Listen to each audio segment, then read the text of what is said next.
Well, hello everyone. Hello there. And welcome tonight to another episode of Ludicrous Feed Live. You are with Tom, and I'm your host tonight on Ludicrous Feed Live. Welcome to tonight's live stream, and welcome to everyone watching live tonight. I can see lots of people already in the live chat there, so thank you so much everyone for joining us. And if you're watching on replay, hello as well, and make sure you watch to the end. Lots of good information tonight around electric vehicles in Australia.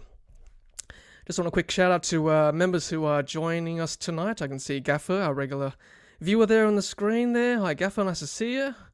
Such Developments, hello there. And thanks for upgrading to performance as well. And thank you to Ray. Hello Ray, nice to see you. Hello Riz, nice to see you there. And who else we got? We've got a few other regular viewers as well. So nice of you to join us. Thank you so much. And we are, of course, talking about electric vehicle demand, amongst other things, tonight on the live stream.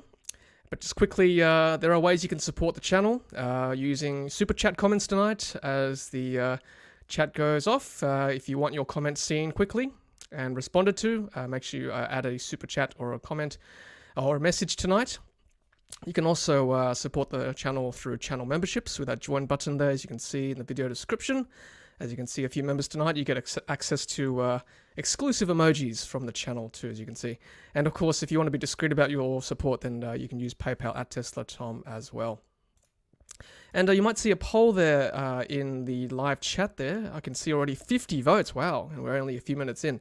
But the question tonight is, what is the biggest, or what remains the biggest obstacle to mass EV adoption in Australia in 2022? That's a great question, I reckon. It's not mine, but I saw it in the saw these options in the document we'll be discussing tonight from the EV Council. The question is mine, by the way, but the options are from the EV Council document, and the options are cost of purchasing an EV, supply and choice of EVs, consumer awareness and education, and range anxiety. So they are the four options if you want to vote tonight in tonight's vote, and we'll tally all those results later on in the chat. Well, tonight's guest is Mr. Behyad Jafari, the CEO of the EV Council of Australia, which is the peak national body representing the electric vehicle industry in Australia. It says on the website that the EV Council represents businesses involved in producing, powering and supporting EVs, aiming to accelerate the electrification of road transport for a more sustainable and prosperous Australia. Welcome, Behyad. Nice to see you, and welcome to Ludicrous Feed Live. Sorry, go again, Behyad. Oh, sorry. I say thanks a lot, Tom. It's really great to be here. Yeah, well, thanks for being on the channel, and what an honor to have your good self on tonight. And as a general rule to our live audience tonight, please feel free to leave a comment or question to Behyad, and I'll do my best to add them to our discussion as we go along. Otherwise, we'll have a general Q&A at the end of the session tonight, but we'll certainly be discussing things as we go along tonight. I just want to congratulate Behyad and the EV Council recently released report on the state of electric vehicles in Australia, which I believe now will be published twice a year. Is that right? Yeah, that's right. So we used to, for the last 4 or 5 years, we've been releasing this once a year. It's a report that's sort of grown in both in size as well as quality over the years to really become the authoritative document.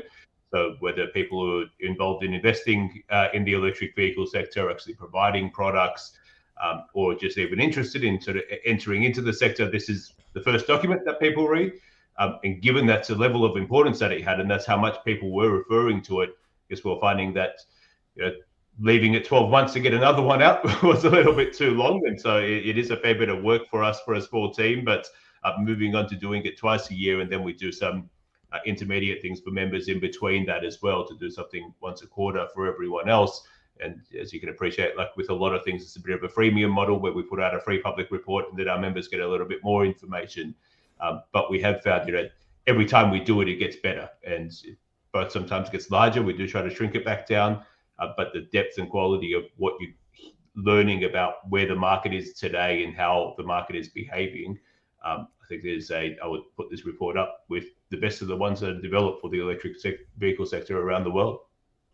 Yeah, look, Behyad, you know that I love the EV Council. I'm a big fan, and and a big fan of your work as well. And look, it's a great report, and it's publicly available as well from the EV Council website. So I'll leave that in the video description for anyone who wants to download that. It's certainly a worthy read. As you said, it's a long read, but I thoroughly enjoyed reading through it.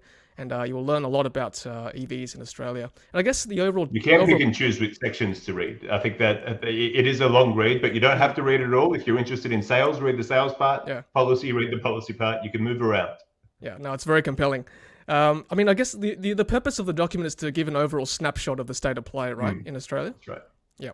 Yeah, that's right. So there's different bits of work that we'll do throughout the year that either analyzes, the economic benefits of electric vehicles, the health benefits, our policy documents that talk about what needs to happen in order to shape the market into what we would like it to look like. This one is really just a very sort of factual snapshot of where things are right now, how that compares to where they used to be, and where we see them moving forward based on that pipeline of investments coming into the sector. Yeah, no, that's great. Look, I just, before we delve into the document, and we will tonight, I just wanted to go through the history of the EV Council, or the Electric Vehicle Council of Australia. How was it established, and I guess what was the initial drive for its formation? Yeah, so I started the organization back around 2006, late 2016, early 2017. There was an electric vehicle council that was an ACT focused body, and this was some work that we were doing with it. It was not an intention for it to become a full-time organization. It was a piece of work I was doing while working the electricity, particularly renewable energy sector, looking at what's happening with electric vehicles in Australia. Why is Australia behind the rest of the world? What can we do about it? And what we really found was that there were all these other companies who were asking the same question, who were very interested in helping to change that, particularly from the energy, charging and automotive worlds at that time. And from there, establishing that as a work program essentially grew and evolved into a full-time organization. This is the job that I and a few others in our team now spend all of our time doing. And we're also now an organization, we have some 76 odd members in a huge variety of different sectors. So automotive, heavy vehicles, energy, charging, software companies, fleets, banks, media companies. We are an industry association, but I guess I take a view that electric vehicles are a new and disruptive technology, and so us as an industry association, there's no reason why we should have to behave like other ones. There's no reason why we should say, well, this is how media industry associations behave. This is the type of members that they have. So that's how we have to do things. We look at what are the challenges and where are the opportunities for us. What is it that we need to achieve, and who do we need on board in order to help achieve that? And we get everyone in the tent, and we work on it. And look, I guess speaking of on board, you've certainly got a very illustrious board backing you, definitely. And I believe a new board was elected recently for the EV Council. That's right. Yeah, we held out. So the Electric Vehicle Council, we're a membership organisation. Companies are members of ours, and then our board's elected from that membership. So people nominate, and then we hold an election process. So we finished our election process, and today was our annual general meeting. That's officially when the last board finishes and the new board starts. The board has grown from 8 to 12 members. And again, as you can see, there's that really important thing for us of, we don't represent any one traditional sector. It is that electric vehicle ecosystem for us of who are all the people that we need. You mentioned a bit before of people who provide and power electric vehicles are obviously very important there. Things like charging, energy, automotive companies. But I think of this very much as an ecosystem approach of, we need products to be available for Australians. We need consumers to want to purchase and be enthusiastic to purchase them. We need them to be accessible in a way through products, whether that's with people providing car subscriptions, car sharing, ride sharing, whether you buy a car or you finance a car, when you want to get insurance, as well as being able to charge that vehicle and having an energy system that can power the charger in the first place. And all of those things are nice to haves for us when it comes to electric vehicles, right? They're vital. If we don't get any of those things right, none of the other pieces work. And that's the approach that we take as an organization, of getting all of the different voices, both in our membership, but then also when we elect a board as well, to make sure all of those people are there and able to help us do that work. It is really it's an organization, both the way that we're structured and our board is structured, that continuously has the view of our role is to lead all of Australia towards an electric vehicle future. So it's what are all the pieces that we need in order to achieve that all of Australia approach? Yeah, that's great. I mean, look, there's some, really, prominent names there on that board. Like, I could probably recognize half the people there just off the bat, just looking at them. Here's a question there from one of our viewers and members, Gaffer. I mean, I'm sort of in agreement here. What does someone like Ampol bring to the table, and maybe even News Corp? I mean, that's probably from a media point of view. But what about Ampol? How does Ampol contribute to electrification of our fleet? Yeah, I mean, quite straightforward from Ampol's perspective. They are now investing in electric vehicle charging. They've got I'm trying to remember how much of it they have publicised, but they've got a large portion of their investment moving forward into having a national network of charging infrastructure. They have an entire, quite a large division around future energy, a very large portion of that being around electrification. So I think, much like every car company will describe themselves this way, every petrol station company or what you think is a petrol company will just explain to you that actually their business is providing fuel for transport, right? And if that fuel is electricity, well, they want to sell that as well. That's, again, that's still the business that they're in. And so similarly, Ampol, in both being members of ours in the first place, the investment that we're making, that they're making rather, and also when people put their hand up to be on our board, it's no small gesture on their part, both for what they're saying about their organization and the time commitment that goes into going further and being on the board. And it is people trying to make very clear that their entrance into doing things in the electric vehicle sector, whether it's charging or otherwise, and this sort of goes across the board, not just for Ampol, isn't a small toe in the water gesture. It's we would like to play a significant role in helping the national transition towards electric vehicles. Similarly with News Corp, I mean, like I said, that as you sort of look at where some of those, I don't know how people are voting on some of those challenges, but your consumer awareness is a very big issue. And as particularly as we look further beyond from that early adopter audience towards more people, a lot of their challenge after prices come down and more charging stations are built, just understanding what the technology can do and what its benefits are. And so again, for us, it's how do we get the people in the tent to help us best communicate these things and to bring an entire country along with us, given we by ourselves certainly can't do that, as fantastic as we are. And I think this is, again, an area that we look at this quite strategically for many industry associations, they have similar challenges of how do we communicate to a whole country. Often, though, I think where there's a bit of a failing there is they're spending all of their time talking in their membership, talking to one another and saying, how can we get every other Australian to care about our issue? Well, we don't do that. We get all those other people into our membership and say, well, how can we get you all to care in this and actually help us and work with us to do it? Yeah, no, I like the collaborative aspect of EV Council, getting all the key players together and moving forward as one. I love that. And I like what you said about how Ampol is, selling fuel. Sure, they're selling majority of petrol, but the future is not just that. It's obviously electrons and electrification of our fleet. Let's talk about the document now, and I'll just put up the document once again. So this is the first slide of that document. I think it sums it up really well. It's kind of a snapshot of where we're at currently in Australia with regards to EVs. Behyad, do you want to just run us through this first slide for us? Yeah, first of all, I'd like to talk to the overall point that this is making here. And this is what really excites us about where the market is going. And by the market, I mean more than just car sales, right? It's everything that is needed in the market. Is that not only are things growing from an admittedly low base, but growing, but each year what we see is that growth is accelerating as well. So while 2020 and 2021, because of COVID, there was a bit of a blip there, generally we see that rate of growth is constantly going up. And that's exactly what we want to see, right? If we didn't see that, we would be talking about decades until electric vehicles take over. Whereas if we need this to happen within 1 decade, well, this is exactly the appetite that we need. So yeah, a few of those snapshots there, we are seeing that electric vehicle sales tripled in the last 12 months. That by itself is fantastic. If we sort of look over a 3-year period, and again, that includes 2020 and 2021, which you can sort of count as 1 year because they're a bit of an aberration. They've actually increased tenfold from about 2,200 odd sales just about 2 or 3 years ago to now over 20,000 sales. So again, precisely what we want to see, a huge step change jumps. And we can, as you'll see throughout the report, number of factors that, as we expected, led to this result of more vehicles being made available to the Australian market, resulting in more people purchasing them. And a number of states, actually now most states, almost all of them across the country, providing a level of financial rebate to make electric vehicles cheaper to buy, causing more people to purchase them as well.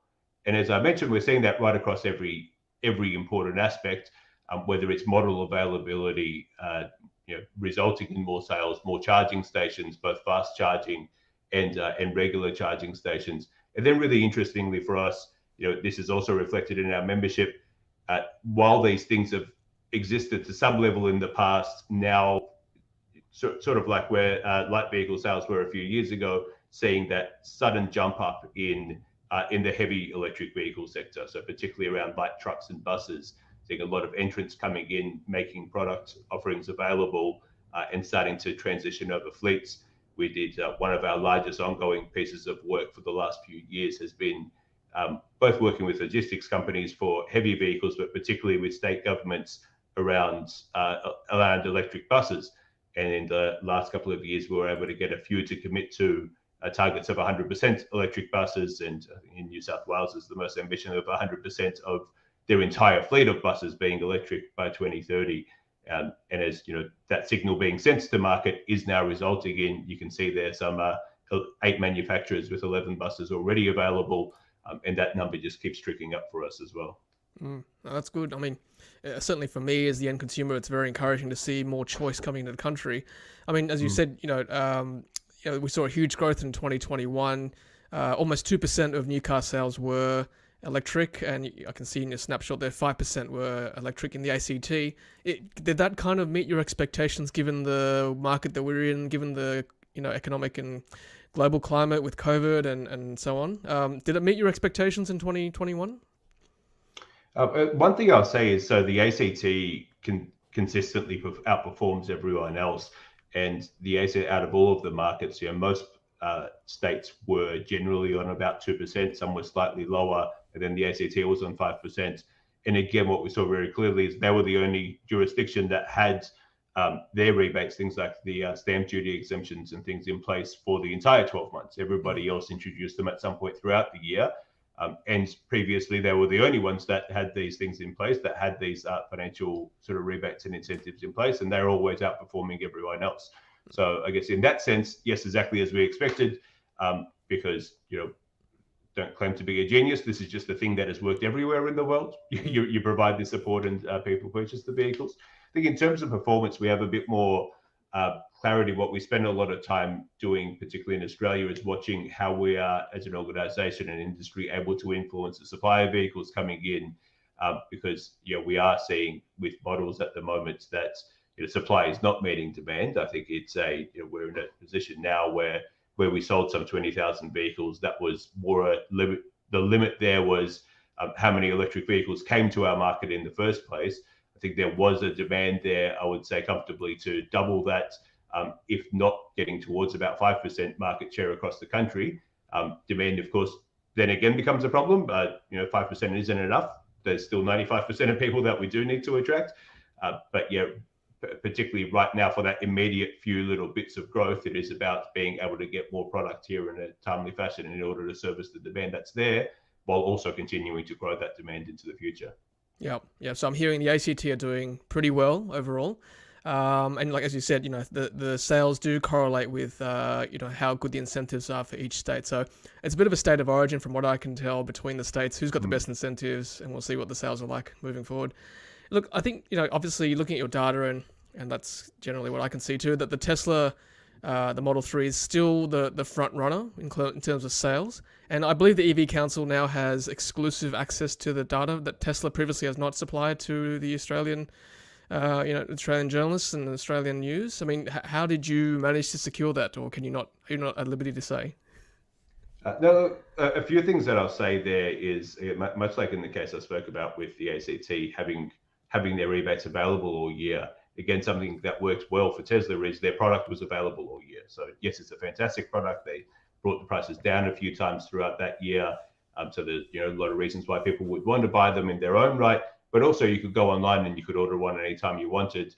And as a result, they by far outperform everyone else. Our market would look very, very different right now if it wasn't for Tesla, right? So, I mean, again, a lot of those core things for us on we need supply, and we also need these measures to actually help increase demand. Every time they happen, it works, right? There's the evidence is constantly there. Yeah, I think in previous years, we have reported Tesla sales. However, it's been what we've called an estimate by the sector, where we've just had to sort of do good enough. We've been pretty confident that we've been pretty close to correct. But again, now actually being able to officially report Tesla sales is a lot more useful. It's something that we'll continue doing throughout the year. I think that a number of things, I think, both persistence in badgering enough, but Tesla also did have a number of their own reasons to need to finally start getting some of these figures out to different agencies and the rest as well. And I think they'll continue to get their sales numbers out throughout the year too. Yeah, that's great. It's good that you've actually got real data now, so that that makes our data more accurate with regards to the actual growth of EVs in Australia. Can you discuss... It also makes our life a little bit easier not having to come up with an estimate, right? Actually just getting the right information is a lot better than having to do the work of working it out. Yeah, exactly. I mean, what can you say why there are so few numbers of other electric vehicle brands apart from Tesla? Like why there's a limit on number of Hyundai Konas coming in, EV6, there's a 2-year waiting list. What's the reason there? Why is there such a limit on supply? Yeah, look, there are a few things, at a more macro level. Yes, there's generally a supply crunch, but certainly for the Australian, so we hear a lot about this from the global context, right? Of new vehicles in total, there's a supply crunch. For electric vehicles, because production numbers are ramping up, there's also a supply crunch. Those aren't actually Australia's problems for where we are right now, right? If we consider we sold some 2% of our vehicles were electric, other markets that we like were closer to about 15 to 20% of the vehicles that they sold were electric. If we were at about 15 to 20% electric, then we would have the same supply issues that those other markets do. Our ones are much more Australian, forced errors from Australia itself. And again, we don't have to guess, and it's no great secret because car companies very openly tell us this, is that electric vehicles need to be allocated to every other market in the developed world in order to avoid quite stringent penalties. We've crunched the numbers on some of this, and if we look at the European market, on average, every electric vehicle a brand avoids some $15,000 in Australian dollars worth of penalties, or accrues $15,000 worth of credits that you can sell to other companies for them to avoid penalties as well. So I mean, that makes if you're developing a business plan for where to sell your vehicles, you get a couple of things there, right? You get, I need to avoid that penalty. That's very important to me. But also similarly in these markets, there are, in Australian dollars, again, some $10,000 to $15,000 worth of consumer incentives for your products too. And so again, there's, I think, the key thing that I would say to people interested in electric vehicles and sort of wanting to buy them is these companies aren't thinking of this necessarily as sending a car, giving you a car that you want to buy. These are long-term investment decisions that they're making, right? They're thinking about the time that it takes me to design, build the vehicles, send them to different markets, invest in training for service people, staff, marketing, charging, all of these things. I need a good, decade or so worth of runway in order to make this worthwhile for me. And so when you have both those very, stringent standards that have been in place for a long time that require you to sell the vehicles, and you're also given the confidence by, these are the things that these governments do, of both put those sticks in place, but then also give them confidence that there will be enough demand for their product, both by buying the vehicles and incentivizing consumers to buy those vehicles, as well as, quite a lot of this, the important stuff is about setting, it's the vibe of the thing, right? It's saying, well, I am investing quite a lot of money in bringing our latest technology that we've just spent billions of dollars into your market. How are you behaving about this technology? How enthusiastic are you? Is this something that you really want? Is it something that you're forcing me to do? It's how are you sort of speaking of it? We call this sermons, right? It's called it sort of the policy approach that we call it is carrot, sticks, and sermons. And the important thing here is, and I think, it is really important to take away, because usually when we're speaking to media, we get 10 seconds to get one of these things out there. But the key takeaway I'd say is all three of those things are equally important, and you need to do all three of them. It's not like you can say, I'll just do this one little bit of it and hope for the best. You actually need that entire sort of chain of issues to be able to work together in order to get the right outcomes, and in order to get the right outcomes over many years. It's not just about, we've got 1,000 people who want to buy the car, let's just give them 1,000 cars, for instance. Yeah. So you're saying it's almost like a Venn diagram. They kind of have to kind of meet in the middle to have favorable conditions. And it's not just, not just consumers playing their part, it's government, it's industry. And I think we'll touch on policy and incentives a bit later on. But I do want to just scroll down the document and just touch on infrastructure, charging infrastructure. And I think a lot of the comments we're seeing as well on what public charging infrastructure is like in Australia currently. I might just put this question up here. We'll talk about this probably a bit later on. Like, does anyone know the government promising grants for fast chargers and home chargers? Does anyone know when this will start? The level of grants? We might touch on that too, Behyad, if you know. I mean, how are you seeing public charging infrastructure right now in 2022? Are we meeting the demand for it currently? Yeah, I'd say we do have a lot of, and we sort of mentioned this about Ampol and a few other companies, a lot of companies who are quite interested in building out those chargers. It is an area where for over several years, governments have been particularly interested in funding public charging stations, public fast charging stations, I should say. In particular, excuse me, I just have, is that something? Am I checked it? In particular, that first tranche was really in public funding being provided was to help connect cities and for interregional charging. So there's people driving longer distances along highways. We are now seeing some of that funding come in towards metropolitan charging. So recognizing where most people live, and particularly people who can't charge at home, do need access to fast charging or some form of charging as well. So both from the government's perspective as well as from, fascinatingly enough, when we segment out the members that we have in the Electric Vehicle Council, the largest segment are people investing in charging in one way or another, right? Whether that's bringing hardware here, deploying charging stations, across that sort of broader ecosystem. So quite a lot of heat there. Again, I think that the big gap inside of the business case around charging is providing a bit more certainty about how many customers you're going to have, right? And this is where it's helpful, as I mentioned, to have those big national plans in place that says this is the direction our market is going in, because it helps people say, I need to build 10 times more chargers or 50 times more chargers or 100 times more chargers based on how many customers are there. I would say for the amount of electric vehicles that we have at the moment and going forward, we probably have a reasonably good amount of chargers. We'd sort of like there to be a bit more, but today's market is not what you build infrastructure for, right? You do need to pre-build infrastructure for the market that you want to have.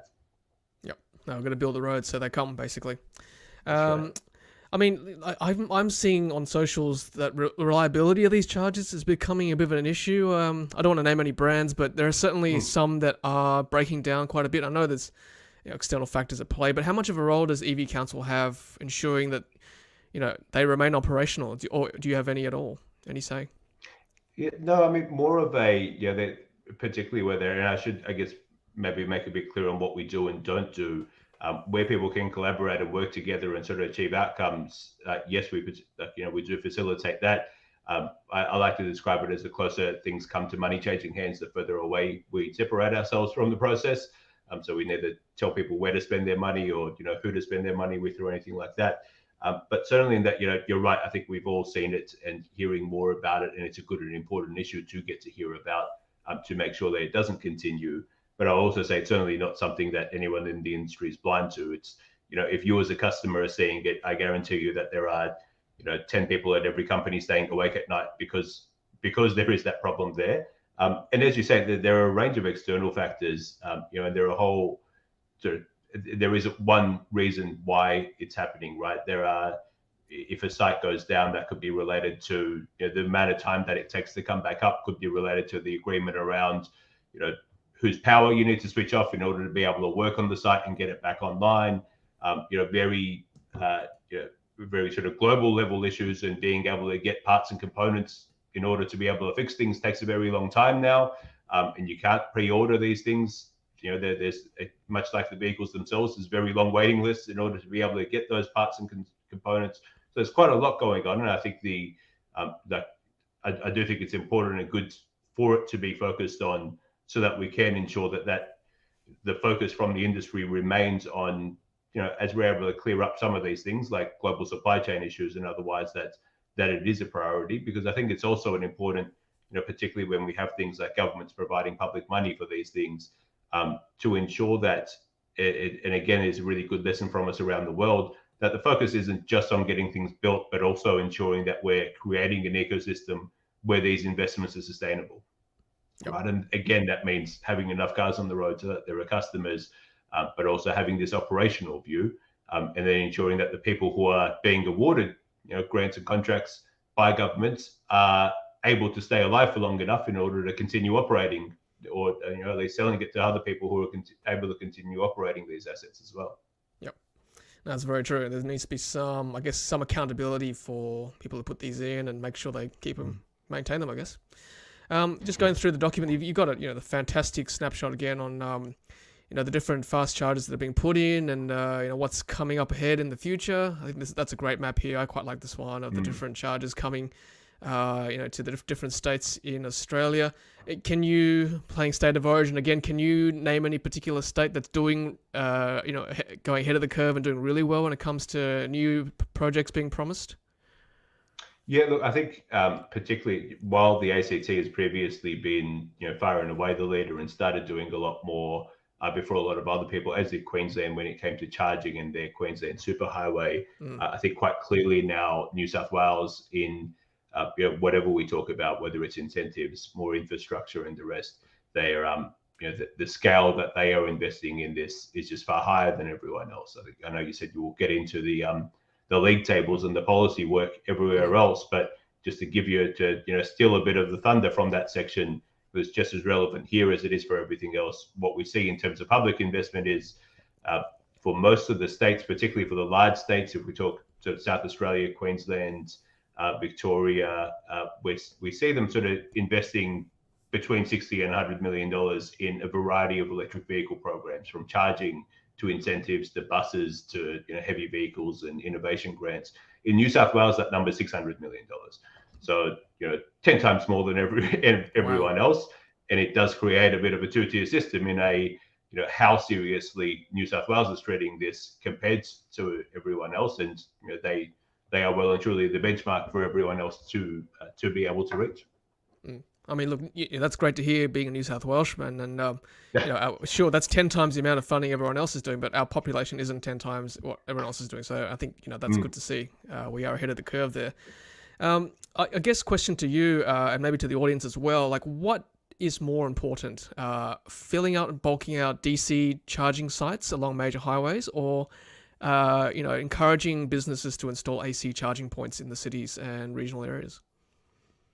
I mean, more important's a funny way to put it, I think, but and there's a bit of what we did in this report, whereas previously we just say here's how many charges were there, and we moved away from some language around DC fast charger, ultra rapid fast charger, and things, and we start talking a bit more about the use cases for the chargers. So what will you be doing as a driver as you need these type of? I think that's a bit more helpful in trying to, and maybe not for an audience like yours that's sort of very engaged and understands a lot about this. But for when it comes to policymakers and other people looking to enter into this, of what type of assets do we build and where, the reality is that, particularly for where we are today, all of it's still very important. And I don't think it's just DC out in the regions and AC in cities. I think also DC in cities is also very important. And it's important for a number of things, both for the regular consumer who wants to be able to, and again, particularly where you may live in apartments or don't have off streets parking and you just want to be able to charge and get back to it, and you don't want to be at a shopping center waiting a little bit longer or whatever else. But particularly as we start talking about the role that electric vehicles play in the rest of future mobility, and this is the really important stuff, right? There's where EVs are just the gateway into everything else.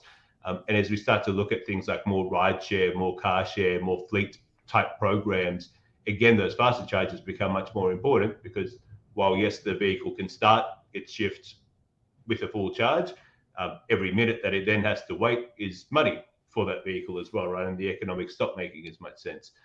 So again, having sort of quite large bays of charging in those areas gets quite important. And then, and I think the next big area for us that we haven't started really diving into yet in Australia, but becomes quite important is public charging for heavy vehicles as well. And again, that is quite often discussed in terms of megawatt charges in, going up and down the highway and things, but also, and sort of urge people to remember this, that actually most heavy vehicle use is light trucks within cities doing last mile delivery type work. And whether that is at depots, you have to think a bit around how heavy vehicles actually look in Australia. In a lot of cases, they are private operators who are taking vehicles home. So that's probably, there's a mix of sort of depots as well as large public fast charging sites at megawatt level for heavy vehicles with very large batteries attached to them. So I think there's you'll be hearing a bit more about these type of programs in whether it's this year or in future years. But again, a really another important aspect of fast charging to come. Yeah, that's exciting. Yeah, I'd love to see one of those heavy charging sites one day. Look, I agree with Jafari, one of our members, who says that every site that has fast charging should have a minimum of 2 stalls. I think it really should be 4, but one stall sites have to be fixed. And I agree. It's nothing worse than waiting ages for a charger if one's broken or they're both being used. So yeah, I totally agree. I think the sites are fine from what I can see. Just we need more of them at these locations. And is probably the part of the infrastructure that you're often not seeing, and it isn't always the case, but in the part of the infrastructure behind the charger that you're not seeing is usually sites are being built out for future expansion as well. So there'll be, whether it's additional capacity or room for, extra heads or extra transformers or extra infrastructure. That is, I know we use infrastructure a lot to mean charging infrastructure, the actual charger itself. But when we talk about the rest of the infrastructure behind it, expandability is there and considered. And again, it is there's a question there of when does it make sense to be able to expand out different sites. Yep. And just a little bit off topic, but still relevant. I just want to give a quick shout out to Such Developments, one of our members. They're from Lismore, New South Wales, North Coast. So we're thinking of you, yourself and others up at Lismore there. So stay safe and dry if you can. Stay safe up there. Yeah. But look, I just want to. You talked about funding allocation and New South Wales being ahead of the game. Like, is that still the major roadblock? Range anxiety, charging location. Is that still the major roadblock for general consumer uptake of EVs, from what you can see? Yeah, and when I said that funding allocation, that wasn't just for charging. That was sort of everything that government does, and the quantum of it. Look, it's certainly still important, right? And it's important both for today, but as I mentioned as well, really what we're trying to do with charging is build out into the future too. So if we say we want 5% of vehicles to be electric, it's important to a certain amount. But if we want 100% of vehicles to be electric, it's important to a much greater amount, and how quickly we'll want to help get there. So it does stay important. But what I would say is, even in order to get more chargers built, perhaps a sort of more important issue now is it's that sustainability issue for them. The sustainability of the operations of these is to ensure that there are enough customers, that there are enough people driving electric vehicles in order for them to be able to, charge people for electricity to be able to run those stations. I would say that, for quite a government funding is always good and useful, but for quite a lot of additional growth to be able to occur, we would like to be able to provide a bit more certainty back to private investors who are building out charging stations to say, yes, there will be 1 million electric vehicles on our road soon, build for that number. Yeah, no, that's a good way to think of it. Like, industry still needs some, I guess, what's the word? They need to know that they're going to get a return on their investment, basically, with some certainty. I know Ray, one of our members, has asked this question already twice. So I might address it now. I mean, there's obviously a lot of talk about the fuel excise reduction in the recent budget. Was there any talk from your end maybe on looking at EV incentives rather than trying to save money on fuel excise? There was always talk from our end, fell on deaf ears, as it always has with the federal government. And unfortunately, they do seem quite locked into not doing it. And really, this sort of goes back to our approach around advocacy. We spend a lot of our time advocating to states these days rather than the federal government on these issues. And leading into a federal election, we'll certainly be doing some work there. But post-election, it depends on the results. I do think we have seen this so far, and we see it not only electric vehicles and clean energy more broadly, that the states out of frustration are trying to pick up the slack and do the federal government's job it's not as easy, and states can't do everything that federal governments can do. So, it's not as effective, and it's not as easy, and it's less coordinated, and less efficient, and all of those things. But they're at least doing something.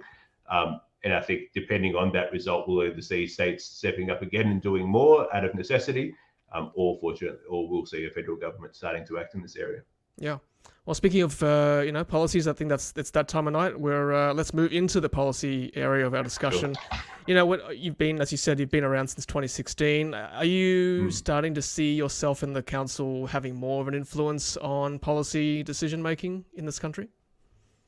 Yeah, look, certainly. I think, when I say we're back when we first started in 2016, back then, particularly for, getting out of the EV community into whether it was politicians or other just important stakeholders, our work was explaining to them what electric vehicles were. I was taking an electric vehicle to Canberra, putting people in and explaining it's a car that you charge using electricity. That's where the conversation was starting. There was always a bit of fascination, but it was this guy that I maybe know from previous work that he's done is talking to me about some weird thing, to we sort of moved from there to forcing them to understand this thing was real, forcing them to appreciate that they had a job to do, and trying to get them to do bits and pieces, to I think now, every sort of sensible government around the country at least, very much willing to work with us and sort of looking at us as sort of advisors and partners in the process, rather than us needing to badger them into caring about it in the first place.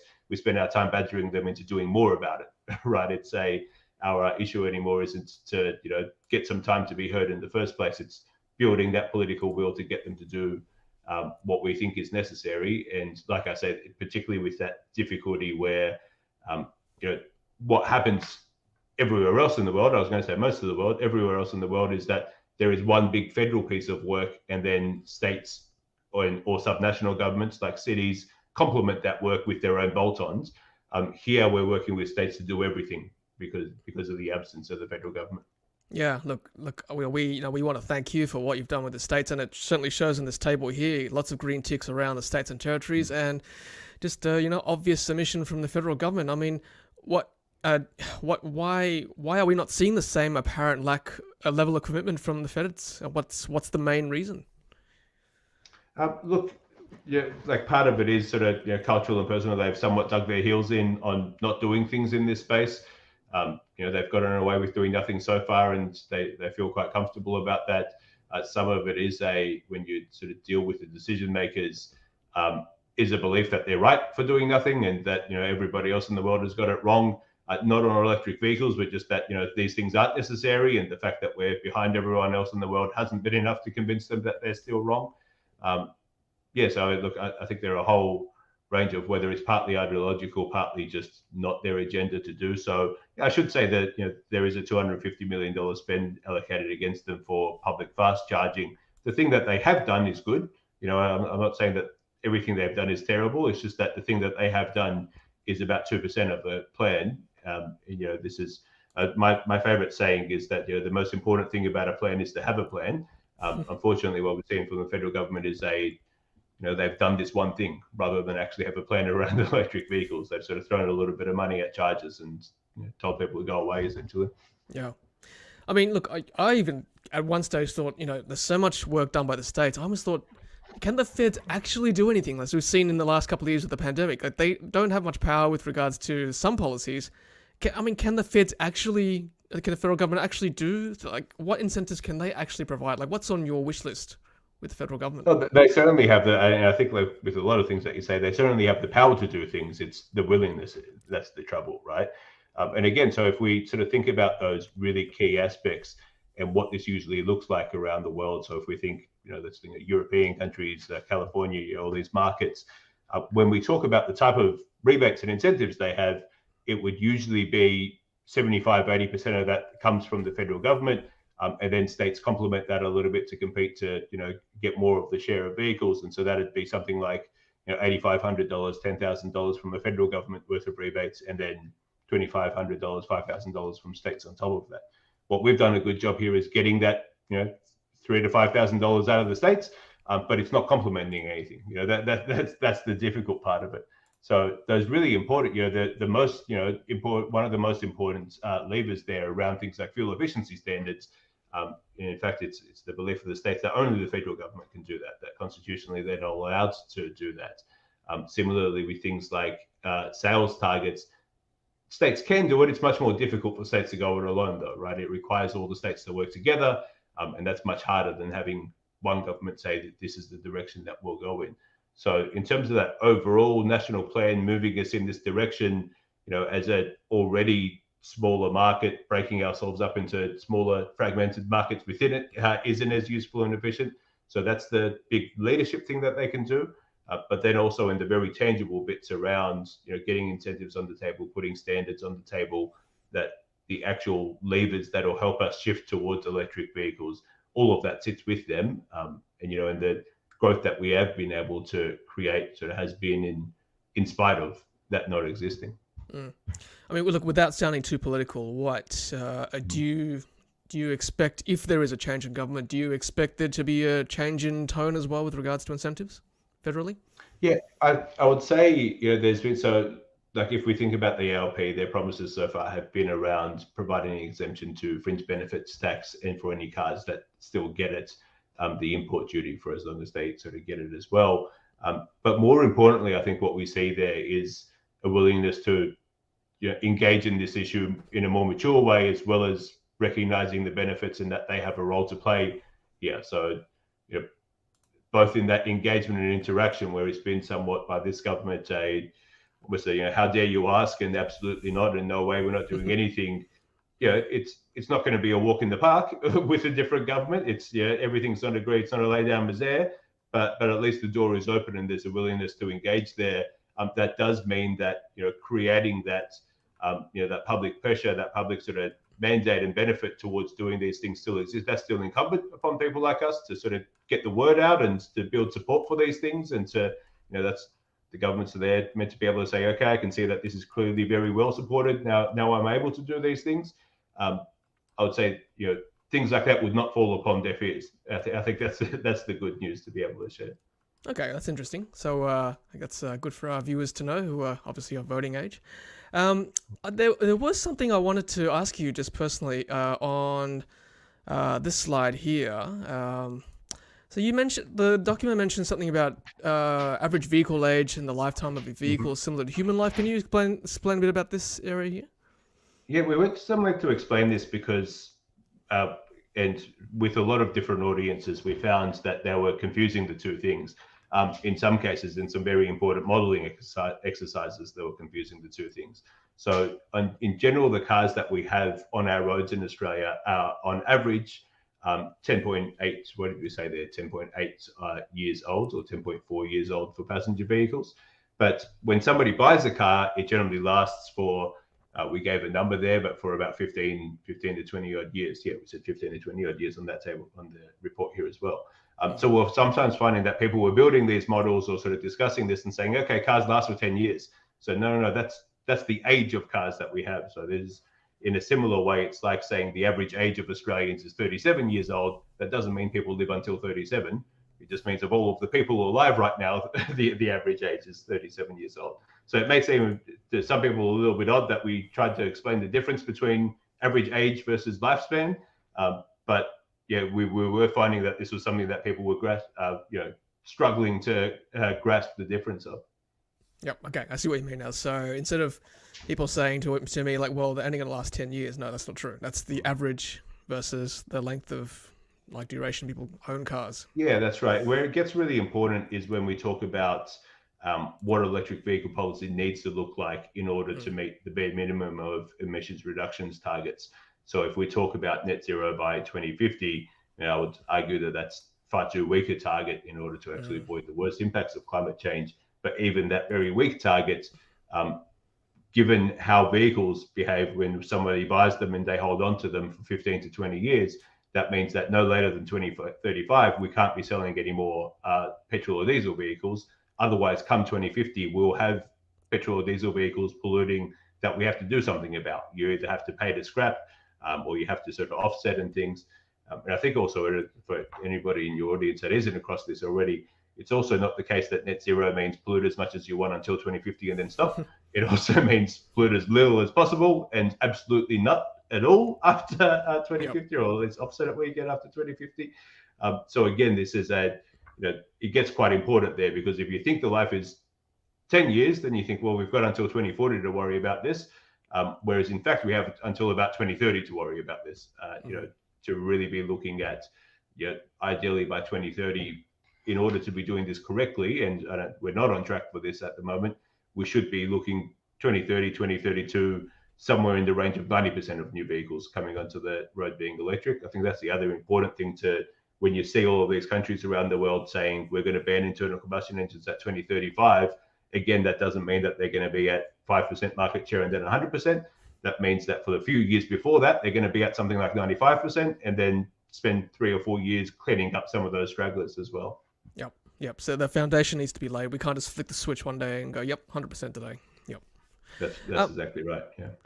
Let's spend the last few minutes, I guess, talking about a very controversial issue, which is obviously the EV tax.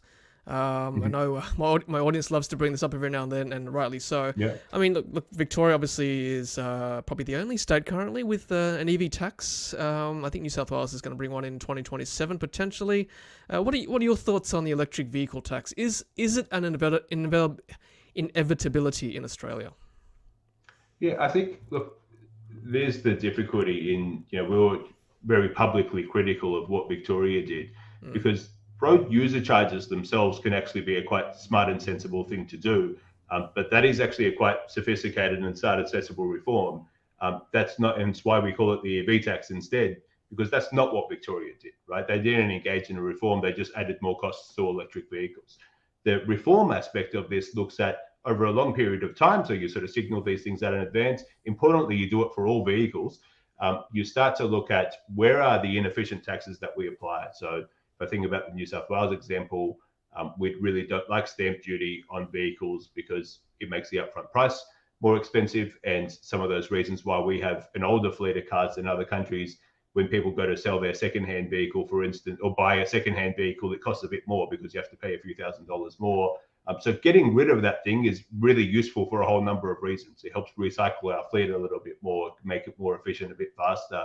So again, being able to look at a few of those taxes and say, well, can we replace it through an operating charge instead? But then really importantly, in terms of being price reflective, it's much more expensive when we have very congested city streets, for instance, than when we have few people driving on outback streets. So we add in things like congestion charges. And importantly, we don't want to charge all cars the same amount. We want to add in a pollution charge on top of that as well, so that less efficient vehicles pay more than more efficient vehicles. There's quite a lot going on there, right? And you can say, well, we want to take a step-by-step approach to some of these things. But again, what we found from Victoria, the entirety of their plan was, we want to start taxing the electric vehicle.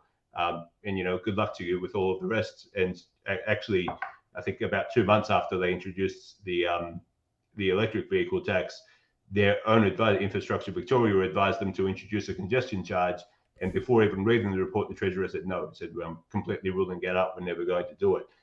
So again, that was our challenge with it, right? The idea of road user charges and the benefits that it can provide, sort of particularly with things like congestion charges, and you want to do things like charge more where there's public transport available and less where there isn't public transport available, right? You want to sort of be able to create these good outcomes.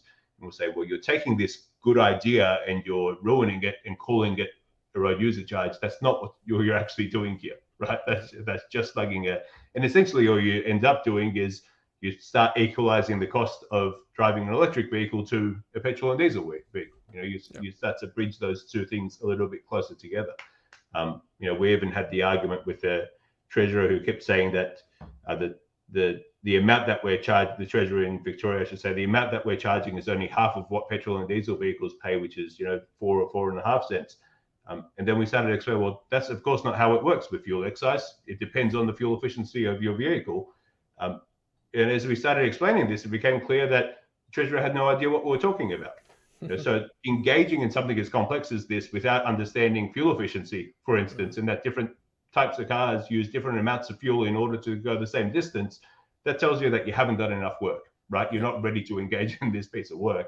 And that was really where, after trying for quite a while to try to engage in this program, we said, they weren't listening, we were getting nowhere, they hadn't done the very basics of work. And so, well, that's it. we just have to try to scrap this thing. That's the only approach that exists. And hopefully in scrapping it, get you guys to go back to the drawing board and come up with something better. Unfortunately, we were unsuccessful in scrapping it at that point. As you know, there's a legal challenge underway and a few other sort of measures. The good news there, though, is that in going through that effort very publicly in Victoria, we're now in a position where every other state and territory in Australia has rejected that approach and said, well, we want a smarter system in place, right? We don't want to do, and in fact has actually been very critical of Victoria's approach as well. I remember at the time the Victorian Treasurer sort of bragging that he was going to lead the entire nation on doing this work. And not only did that not happen, but in fact, everybody said, absolutely not. We want to support electric vehicles first. Yep, and obviously Chris Vanderstock is the gentleman down in Victoria who's launching that legal challenge. So have a look at that. I think he's got a GoFundMe or something very similar to help support that legal challenge. And look, sounds like EV Council's policy is or stance is basically it's probably requires a larger conversation around reform rather than just slapping on a tax like that. So yeah, good luck to you and EV Council moving forward. Hopefully we can get that generational change and move away from an EV tax rather just the reform vehicle road user charge. Just a note to my audience, we're moving to the question and answer part of the night, so get your questions out for Behyad. But just with regards to the rest of the document, look, if you guys want to go through it, it's basically each state's and territories' incentives and where they're at, and also it also breaks down the different passenger vehicles that are available currently in Australia and what's on the horizon as well. So it's a very detailed report. If you want to see your favorite EV from overseas, where it's at with regards to whether it's coming in Australia, have a look at that document. It's fantastic. I might start off with a question here. I think Gaffer, one of our members, has been talking about this all night, which is, what do you think about where does EV Council sit with regards to repurposing EVs rather than just bringing new EVs into the country? Where is there a policy for that? I don't think there's a policy there, and other people know a lot more about this than I do. Conversions move there. It's great that you put it down there. I love when I see the projects and people do it. In terms of the people that we have on board, other than in the heavy vehicle sector, they're the sort of only people that we have who do either conversions or they buy diesel chassis of buses and trucks and then make them electric. So it's not an area that we operate in as much. Where I've seen some really great work and some of my favorite and exciting work is things like the Electric Car Cafe and the others who do who get sort of great classic cars and do electric vehicle conversion. So beyond being a big fan of checking it out on Instagram and those sort of things, no, and I do know that if you speak to others, there are both training programs and rules or standards that you should follow, but I'm not the one who's the expert in how that needs to work. Another one here is from Alexander, one of our other members. I get asked this as well. What do you do with batteries that run out of juice at the end of the day? What are your thoughts on that? Yeah, so this is an area where we do work around sort of life cycle work, and again, ours is very market focused. There are companies, for instance, EnviroStream, or one of our members who have invested in doing this in both.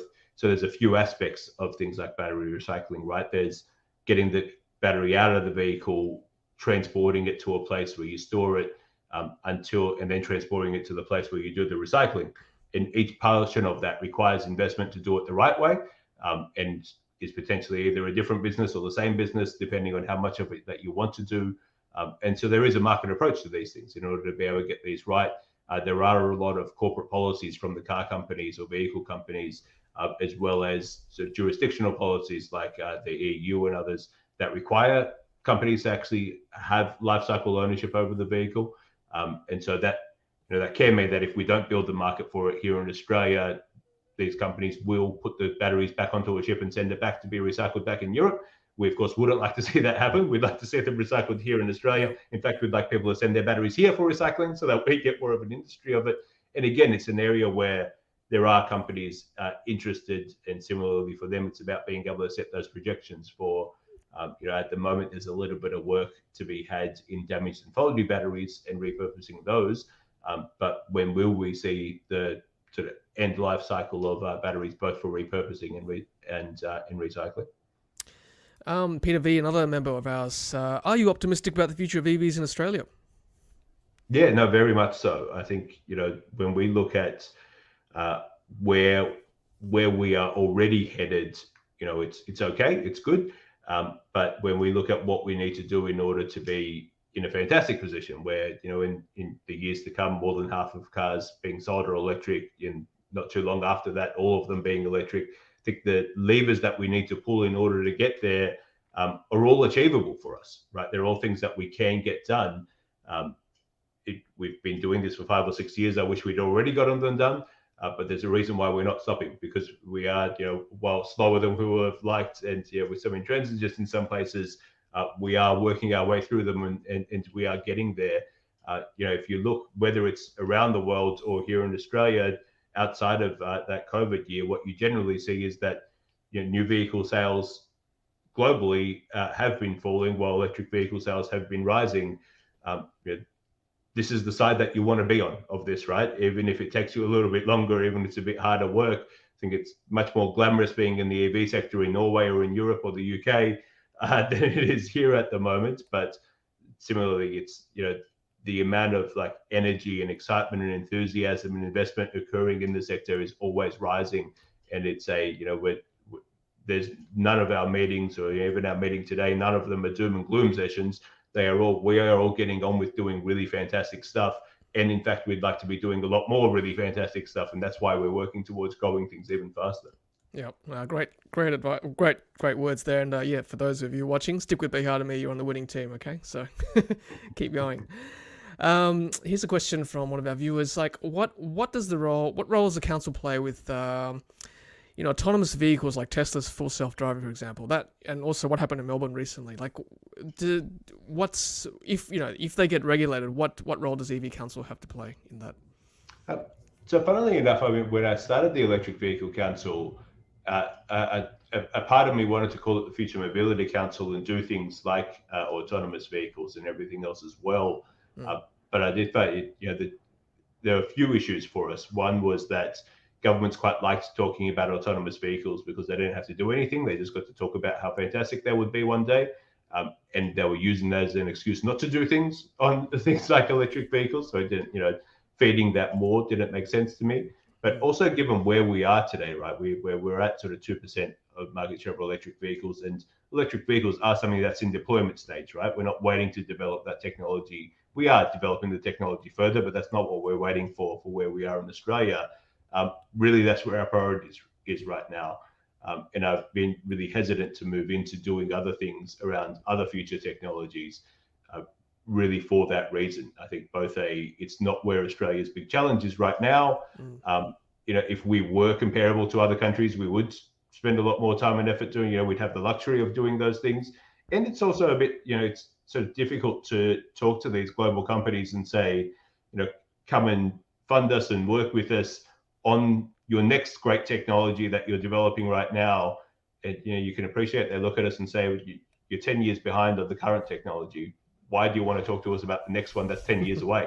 Right. And so this doesn't make sense for us. Yep, a good point. I'm seeing some questions from our members about battery factories here in Australia. Is that plausible to have a battery factory in Australia? Yeah, look, I would say, so when you think what we have, which is the raw minerals, and then there's that chain goes to doing stuff with the minerals, right? Processing, reprocessing, refining, all of those things, right up to cell production, and then battery manufacturing, and then going from battery manufacturing to vehicle manufacturing and afterlife things for vehicles. I would say right up to battery manufacturing, again, if we had, people doing their jobs correctly, the battery manufacturing part is almost a no-brainer for us. I actually don't get that excited about, could we possibly do battery manufacturing? It actually more of we should be doing battery manufacturing given where we are now. Certainly everything before battery manufacturing should be very easy for us to get done.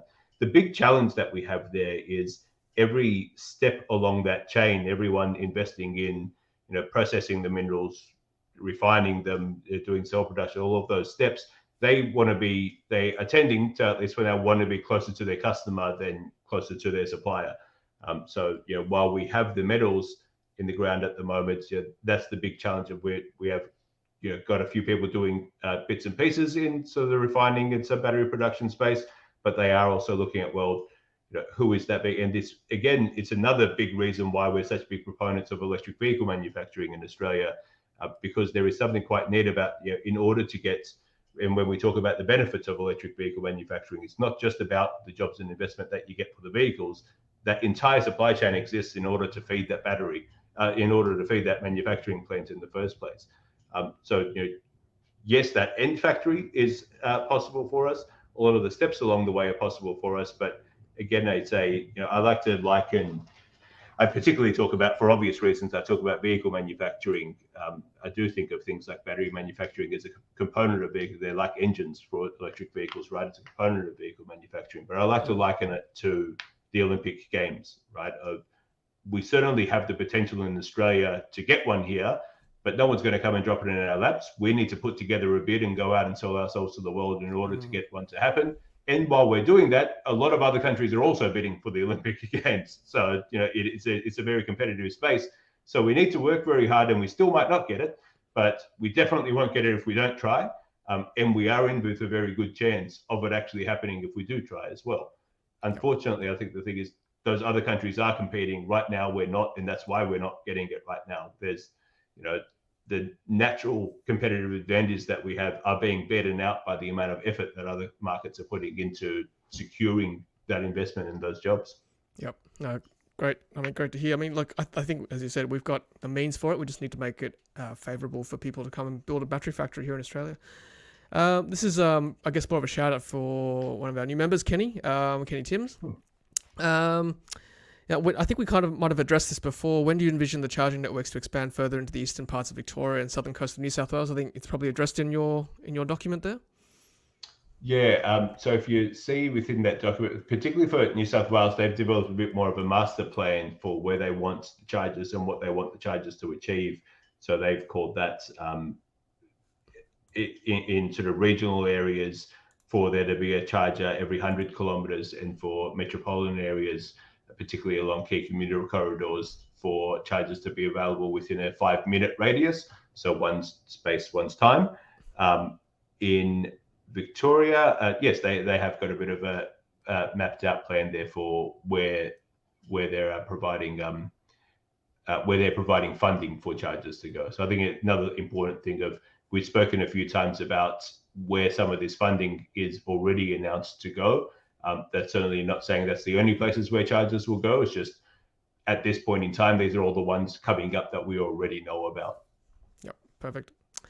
Look, Behyad, we could chat all night, honestly. I could go on and on, but I don't want to take too much of your time. But the time you've given already tonight, just want to, again, thank you so much on behalf of all the viewers tonight, and obviously people are watching on replays. So again, thank you for your generous time tonight, and hopefully we'll see you on the channel again when the next report comes out.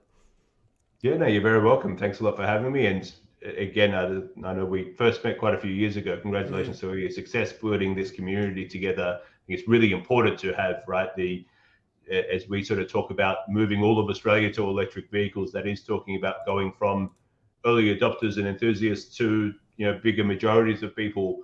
And one thing, as somebody who does this every day, I can say with absolute certainty, you don't get to do that if you don't have those passionate communities of people who are actually engaged and know a lot and can teach other people as well, and being positive and good to each other and making other people want to join in these communities. Exactly. So I think you've certainly done a really great job. I've always, I think for a lot of your audience, I would hear me saying this before, but I've seen you at different events and the like, and you're always working. I let my hair down. You don't seem to do that. You're always working to create great content for your audience. So a massive props to you for all the really great work you've done already and everything that you're going to do in the future. Thank you, Behyad. That's very, very kind of you. And yeah, it's always lovely to see you. Like, we saw each other at the last event with the BYD opening, and by the way, you look like you're not working, but you are working. Don't worry, you're working the room. You're just cool about it. That's all. Sort of work. That's right. But I just wanted to say that this audience is fantastic. I liken it to bi-directional learning. They're learning from me, I'm learning from them. So it's two-way street. I'm learning from them all the time. It. So yeah, bi-directional learning. That's excellent. That's it. You're never too old to start learning. That's right. Well, Behyad, thanks again, and I'll let you go. But have a great weekend, and I'll see you next time on Ludicrous Feed Live. Thanks, Behyad. Thanks a lot, mate. Good night. Okay, good night. Fantastic once again to have Behyad on the chat. Always fantastic chatting to him. He's just a wealth of knowledge, isn't he? And thank you to everyone as well who contributed to the live chat and asked your questions. It's fantastic. And if you're watching replay, of course, leave a comment as well. If you've got another question for Behyad, he does check them, and if not, I'll pass it on to him, and I'm sure he will provide an answer. All right, everyone, I hope you enjoyed that. And yeah, that's another Thursday night wrapped up. We talked about demand, amongst other things, about electric vehicles and the state of play that we're at currently in Australia. It's certainly an exciting time. And yeah, having passionate people like Behyad bring us into the transition phase for EVs. Yeah, it's an exciting time. So looking forward to the next few years, certainly as we move forward. All right, thanks, everyone. And yeah, I will put on the outro for you. Let's see. Pop that on. There we go. Yeah, thanks for watching again. And I will see you at the next live stream. Otherwise, thanks for watching. And as always, happy charging.